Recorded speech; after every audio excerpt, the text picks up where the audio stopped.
So always back to the channel new day new meaning भ्लगमा तपाईँलाई स्वागत छ। र आज पनि बिहान कलेज जाँदाखेरि भिडियो सुरु गर्दैछु र कलेज पुगे साथ चाहिँ एसेम्ब्ली पनि हुन आँटेको थियो र टाइममा पुगेछु र एसेम्ब्ली सके साथ चाहिँ हामी डाइरेक्ट प्रोजेक्टको काम गर्नुतिर वर्कसपतिर लाग्यो हामी चाहिँ। र त्यसपछि चाहिँ हाम्रो वर्कसपमा चाहिँ प्रोजेक्टको काम मात्रै भइरहेछ आज भोलि, किनभने हाम्रो सेमिस्टर सक्न आँटेको छ र त्यही भएर प्रोजेक्ट त बनाउनु पर्यो भनेर चाहिँ बनाउँदै थियो।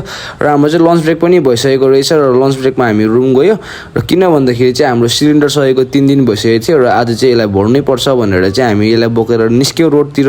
र रोड पुगे साथ चाहिँ गाडी पर्खिरहेको थियो र गाडी नै एउटा पनि रोकिदिएको थिएन, किनभने सिलिन्डर लानु लागि थियो र टाइम पनि ढिलो भइसकेको थियो, 2 बजिसकेको थियो यहाँनिर। पर्खिँदा झन् एउटा गाडीले चाहिँ रोकिदिनु भयो हामीलाई र सिलिन्डर हालेर पनि हामी चाहिँ गाडीलाई फलो गर्दै गर्दै गयो साथीको घरसम्म। चाहिँ साथीको घर पुगे साथ चाहिँ हामीले चाहिँ सिधै माथि घर गएर चाहिँ सिलिन्डरहरू पुऱ्यायो र सिलिन्डर चाहिँ अब यसलाई भर्नु चाहिँ रानीपुलै जानुपर्छ भन्दै थियो। र त्यसपछि चाहिँ हामी चाहिँ खाजा खानुपट्टि गयो, पहिला चाहिँ ढिलो नगरिकन र खाजासाजा खाएर चाहिँ अब निस्किनुपर्छ सिलिन्डर भर्नु भनेर साथीले गाडी निकाल्यो घर गएर चाहिँ।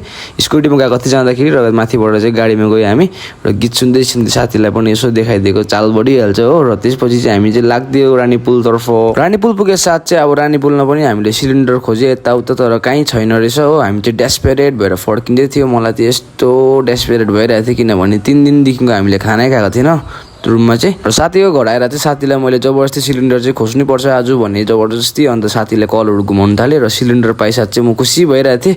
र सिलिन्डरलाई पनि रोडसम्म लिएर गयो हामीले र रोडमा चाहिँ गाडी पर्खिनु पर्ने हुन्छ र गाडी पनि आइदियो ठिक्कै टाइमिङमा। र त्यति नै थियो, आज चाहिँ सिलिन्डर लिएर गयो हामी रुम। र त्यति भन्दै आजको भिडियो यतिमै एन्ड गर्दैछु र hope you guys like it, by.